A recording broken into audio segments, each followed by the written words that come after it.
तीन मुद्दों पर जो है मोदी जी और एलन मस्क जो है वो एक दूसरे के खिलाफ हैं। आज के समय में जो फेसबुक है, आज के समय में व्हाट्सएप है, आज के समय में जो गूगल है, ये सच नहीं दिखाते।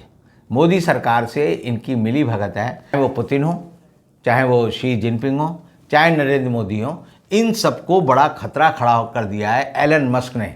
और आप ये मान के चलिए कि आने वाला साल जो है, आने वाली सदी जो है वो एलन मस्क की है। दोस्तों आदाब, मैं अनीस अहमद खान हिंद वॉइस से आपसे मुखातिब हूँ। मेरे साथ है रविंदर कुमार जी। आपका बहुत बहुत स्वागत है रविंदर कुमार जी।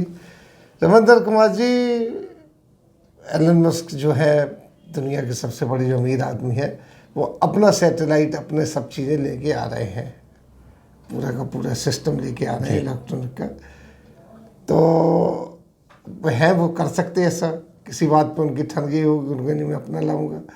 तो उसमें एक बात बताइए कि वो तो ला रहे हैं, मोदी सबको तो पटा लेते हैं अपने हिसाब से, जैसे गूगल को पटाया उन्होंने, ट्विटर को भी पटाया, सबको पटाया, फेसबुक पे भी उनकी आप पढ़ रहे थे। तो इसके आने के, एलन मस्क के आने से हमारे मोदी जी को क्या खतरा होगा कि नहीं होगा?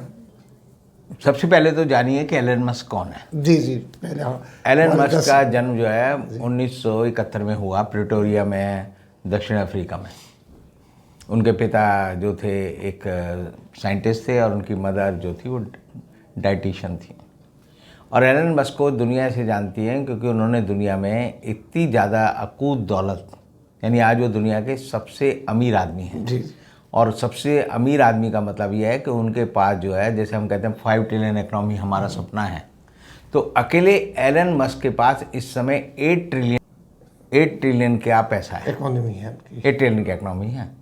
तो आप समझ सकते हैं कि एक आदमी ने कितनी ज़्यादा दौलत अर्जित की है। अब एलन मस्क को इसलिए जाना जाता है क्योंकि उन्होंने अपनी व्यापारिक और साइंटिफिक बुद्धि, जिसे कहते हैं वैज्ञानिक बुद्धि, उसका इस्तेमाल किया। और एलन मस्क ने ये किया कि टेस्ला कंपनी के वो पहले मालिक थे। सबसे बड़ी कंपनी टेस्ला थी पूरी दुनिया में कार बनाने की। और जब टेस्ला ने कहा कि हम हिंदुस्तान में कार बेचना चाहते हैं, तो मोदी सरकार ने उस पर रोक लगा दी और उनको इजाज़त नहीं दी कि तुम अपनी टेस्ला कंपनी की कार जो है हिंदुस्तान में लाओ। फिर उसके बाद एलन मस्क ने पूरी दुनिया में कहा कि मैं सैटेलाइट बिजनेस में जाना चाहता हूँ। तो एक कंपनी उन्होंने बनाई, स्टारलिंक। और स्टारलिंक ऐसी कंपनी है कि आप देखिए, दुनिया के 27 बड़े देश, उनकी 72 बड़ी कंपनियाँ, पूरी दुनिया में आज तक सिर्फ 3372 सैटेलाइट भेज पाई हैं। 3372 सैटेलाइट पूरी दुनिया में भेज पाई हैं। और उनमें से सिर्फ 2000 काम करते हैं 3372 में से। और वो उड़ते ज़रूर हैं, लेकिन जो एक्टिव सैटेलाइट हैं वो 200 से कम है। और एलन मस्क ने पिछले 5 सालों में पूरी दुनिया में 2000 अपने प्राइवेट सैटेलाइट लॉन्च कर दिए। यानी कहाँ सारे देश, अमेरिका, फ्रांस, जापान, चीन, रूस मिलके उनके 200 सैटेलाइट काम कर रहे हैं। और एलन मस्क के जो है 2000 सैटेलाइट पूरी दुनिया में अंतरिक्ष में उड़ रहे हैं। पुरानी जो सैटेलाइट की टेक्नोलॉजी है वो ये कहती है कि पृथ्वी की कक्षा जो 25 किलोमीटर है, उससे ऊपर जाकर जो है सैटेलाइट 1000 किलोमीटर दूरी पर स्थापित किया गया। एलन मस्क ने क्या किया कि अपने सारे सैटेलाइट जो है 550 किलोमीटर की दूरी पे लॉन्च कर दिए और उन पर गुरुत्वाकर्षण का कोई असर नहीं होता। यानी कि एक समझिए कि सारे देशों से मिलकर 10 गुना उसके अभी लॉन्च हो चुके हैं ज़्यादा। और पावरफुल हमारे जो पुराने ट्रेडिशनल सैटेलाइट हैं उससे एलन मस्क का हर एक जो सैटेलाइट है वो 10 गुना ज़्यादा पावरफुल है। तो अब जब रूस और यूक्रेन की लड़ाई हुई तो उसमें एलन मस्क ने जो है जब देखा कि यूक्रेन की पिटाई हो रही है, क्योंकि रूस जो है वो सबसे ज़्यादा ताकतवर देश है किसी भी साइबर अटैक को करने में, तो रूस ने क्या किया कि यूक्रेन की सारी सैटेलाइट की व्यवस्था, वाईफाई की व्यवस्था, रूस ने क्या किया कि यूक्रेन की सारी सैटेलाइट की व्यवस्था, उसका सारा संचार माध्यम ध्वस्त कर दिया। और इसीलिए यूक्रेन की पिटाई हो रही थी। तब एलन मस्क को ताव आ गया, उसने कहा कि मैं जो है जो कमज़ोर आदमी है उसका साथ दूंगा। और उसने वहाँ की सरकार को कहा कि मैं अपने सारे सैटेलाइट की सेवाएं आपकी सेना को देने के लिए तैयार हूँ। और उसने अपनी मोबाइल वैन भेज दी, क्योंकि रूस ने उसके सारे जो सैटेलाइट के कम्युनिकेशन के टावर थे पूरा खत्म कर वो दिया था, उड़ा दिए थे। तो उसने मोबाइल अपनी जो है ट्रक भेजे वहाँ, और वो उससे जो है कनेक्टिविटी जो है इतनी ज़्यादा यूक्रेन की हो गई है कि यूक्रेन के सैनिक जो ड्रोन उड़ाते हैं वो आइडेंटिफिकेशन कर लेते हैं रूस के सैनिकों की वर्दी का और यूक्रेन के सैनिकों की वर्दी का। यानी इतने पावरफुल वो ड्रोन हैं जो रूस के ही टैंक पर, जिस पर जेड लिखा होता है, उसी पर हमला करते हैं, उनको नष्ट कर देते हैं। और अब तक रूस के 1500 से ज़्यादा टैंक उन्होंने ध्वस्त कर दिए, उसके रॉकेट लॉन्चर ध्वस्त कर दिए, उसकी सारी की सारी सेना आप देखिए, रूस की इस समय 90,000 सेना यूक्रेन में उस जगह फंसी हुई है जहाँ से उनको सप्लाई नहीं मिल रही। जी जी जी। उनके पास पानी नहीं है, उनके पास खाना नहीं है, उनके पास हथियार नहीं है, उनके पास दवाइयाँ नहीं हैं। और इसीलिए रूस को, पुतिन को संयुक्त राष्ट्र सुरक्षा परिषद में एक बिल लाना पड़ा जिसमें उसने प्रस्ताव दिया कि यूक्रेन में मानवीय संकट पैदा हो गया है, सब लोगों को पानी मिले, भोजन मिले, चिकित्सा सुविधा मिले, इसकी व्यवस्था सबको करनी चाहिए। और वो प्रस्ताव इसलिए रिजेक्ट हो गया यूएनओ में क्योंकि यूएन सिक्योरिटी काउंसिल में अमेरिका का और दूसरे देशों का कहना था कि ये संकट खुद रूस ने पैदा किया है। अब रूस को लगता है कि मेरे 90,000 सैनिक भूख और प्यास से मर जाएंगे, इसलिए वो ऐसा प्रस्ताव लाए। अब एलन मस्क जो है बड़ा चतुर आदमी है।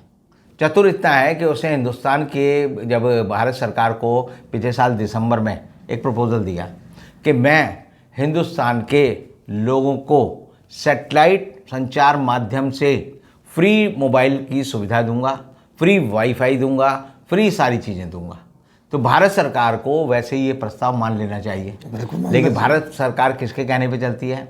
अंबानी और अडानी के। अब अडानी और अंबानी का क्या हित है कि जियो जो है आज के समय में अंबानी की सबसे ताकतवर कंपनी है।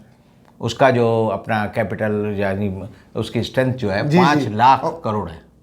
बिल्कुल, उसके मतलब पावर है उसके पास। हाँ, लेकिन एलन मस्क का ये प्रस्ताव अगर मान लें तो जैसे जियो ने कहा था कि कर लो दुनिया मुट्ठी में और हम सबको फ्री वाईफाई देंगे, फ्री डाटा देंगे, फ्री जो है कनेक्शन देंगे, फ्री मोबिलिटी देंगे, उससे उसने हिंदुस्तान की सारी जो कम्युनिकेशन कंपनी है, चाहे एयरटेल हो या एसआर हो या और हो, सबको ख़त्म कर दिया।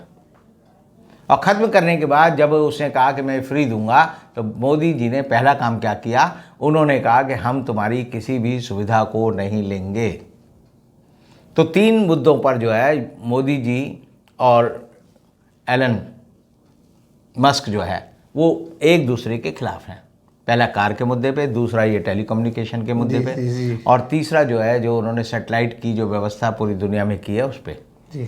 अब एलन मस्क जो है, अब उसने पिछले 1 हफ्ते पहले एक जैसे प्रायोजित जो स्पॉन्सर्ड सर्वे कराते हैं, जैसे केजरीवाल इस मामले में बड़े माहिर हैं, उन्होंने पंजाब में 1 नंबर पर इतनी ज़्यादा फॉल कॉल करके ये दिखा दिया कि मैंने जो है भगवंत मान को जनता की मांग पर जो है मुख्यमंत्री का उम्मीदवार चुना है। वो इतनी ज़्यादा थी कि उतनी कॉल जो है उस मोबाइल पर 10 साल में नहीं हो सकती जितनी आप देखिए केजरीवाल ने 3 दिन में दिखा दी। यानी झूठ है। तो अब जब एलन मस्क को लोगों ने कहा कि क्या आप सोशल मीडिया पे घुसेंगे, सोशल मीडिया की पावर है, तब एलन मस्क ने कहा मैं ऐसे नहीं घुसूँगा, पहले मैं आपकी राय लूँगा। और राय लेने के लिए उसने एक सवाल डाला कि क्या जी ट्विटर है, फेसबुक है, व्हाट्सएप है, गूगल है, ट्रुथ सोशल जो कि ट्रंप ने एक अपना सोशल मीडिया बनाया है, वो है, एक पार्लर है, एक कू है जो हिंदुस्तान में चलता है। ऐसे सारे जो प्लेटफॉर्म हैं, सोशल प्लेटफॉर्म, क्या वो सच दिखाते हैं? क्या वो आपके बोलने की आज़ादी को प्रतिबंधित करते हैं, उस पर रोक लगाते हैं? तो जो उसका फैसला आया, जो नतीजा आया, वो बड़ा चौंकाने वाला है।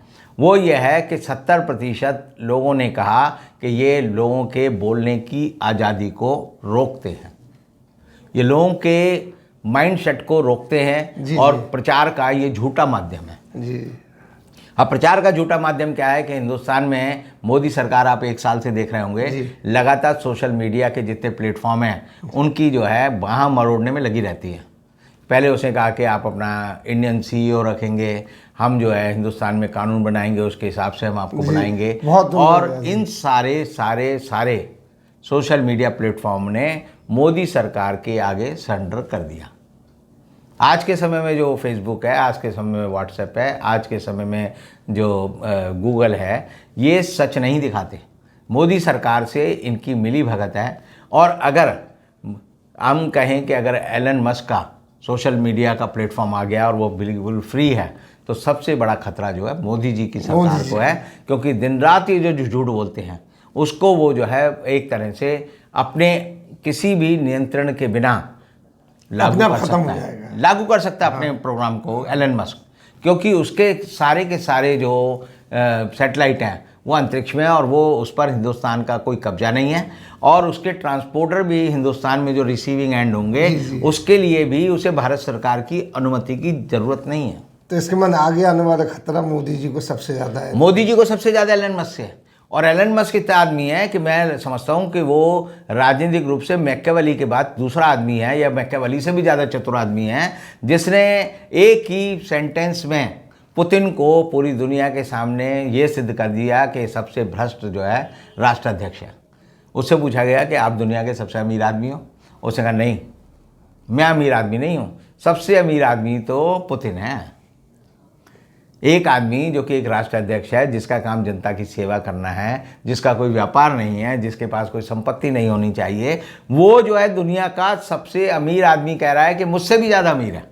तो पुतिन ने एक तरह से रूस को लूटकर अगर 184 अरब डॉलर की संपत्ति जो है अगर एलन मस्क की है, तो पुतिन के पास 250 अरब जी डॉलर की संपत्ति है।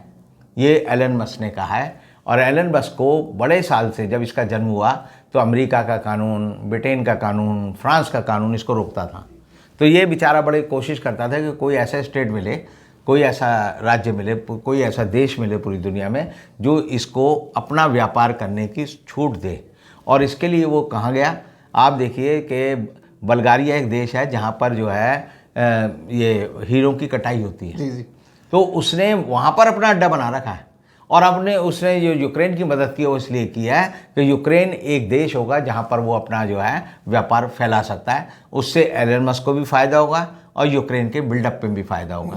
और ऐसे में जितने तानाशाह हैं, चाहे वो पुतिन हो, चाहे वो शी जिनपिंग हो, चाहे नरेंद्र मोदी हो, इन सबको बड़ा खतरा खड़ा कर दिया है एलन मस्क ने। और आप ये मान के चलिए कि आने वाला साल जो है, आने वाली सदी जो है वो एलन मस्क की है। और आपको याद दिला दूं, एलन मस्क हिंदुस्तान में भी बड़ा महत्वपूर्ण आदमी है। उसने एक बार घोषणा की कि मैं वैसी बसें बनाऊंगा जो हवा में उड़ेंगी, ऐसी कारें बनाऊंगा जो हवा में उड़ेंगी। तो गडकरी जी जो है, जो केंद्रीय सरकार में जो है परिवहन मंत्री हैं, उन्होंने तुरंत उसे पकड़ लिया और प्रयागराज में जाके वहाँ के लोगों को कह दिया कि हम जो है सबसे पहले उड़ने वाली बसें और उड़ने वाली कारें जो है इलाहाबाद में चलाएंगे। अब इलाहाबाद में चलाएंगे तो इसका मतलब एलन मस्क की हर गतिविधि पर भारत सरकार की भी निगाह है। लेकिन एलन मस्क की निगाह जो है वो कहता है घोषित रूप से कि मैं प्रिटोरिया में जहाँ पैदा हुआ, दक्षिण अफ्रीका में जहाँ पैदा हुआ, वहाँ अपार्थाइड था, वहाँ पर नस्ल भेद था।